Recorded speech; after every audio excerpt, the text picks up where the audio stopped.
என்ன தெரிகிறது?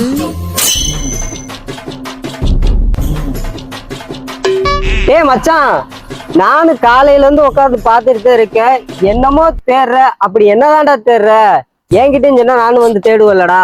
எரும மாட்டை தான்டா தேடிட்டு இருக்கேன். எப்பயும் சும்மா நிக்கிற இந்த எரும மாடு இன்னைக்குன்னு பாரு ஒன்னத்தையும் காணோம். அட, எரும மாட்டையாடா தேடிட்டு இருக்க? அதை என்கிட்ட கேட்டு இருந்தா நான் காலையிலயே உன்னை இருக்கிற இடத்துக்கு கூட்டிட்டு போயிருப்பலடா. அடா ஏண்டா ஒருத்தவன் கால் கடுக்க நின்று தேடுறானே, இத காலையிலேயே வந்து சொல்லாம இப்பயாடா வந்து சொல்லுவாங்க. அதான் இப்ப தெரிஞ்சிருச்சுல. சரி சரி வா. மச்சான், யார் இது? சித்தப்பா. என்ன வர சொல்லிட்டு நீங்க எங்க கிளம்புறீங்க? அதான் ஒரு 5 நிமிஷம் மட்டும் வெயிட் பண்ணு, போயிட்டு 2 நிமிஷத்துல வந்துடும். எல்லாம் மட்டும் விட்டு போற அளவுக்கு அப்படின்னா முக்கியமான வேலை உங்களுக்கு.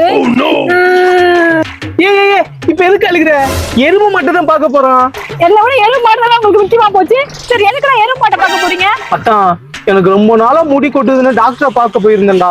டாக்டர் என்ன சொன்னாரு தெரியுமா? எரும மாட்டை போய் தடவுனா முடி ஒண்ணு கொட்டாது அப்படின்னு சொன்னாரு. அதாண்டா எரும மாட்டை தேடி போறோம். அட எருமைகளா, அது எருமை மாடு கிடையாது, எருமை மோட்டின். படிக்காத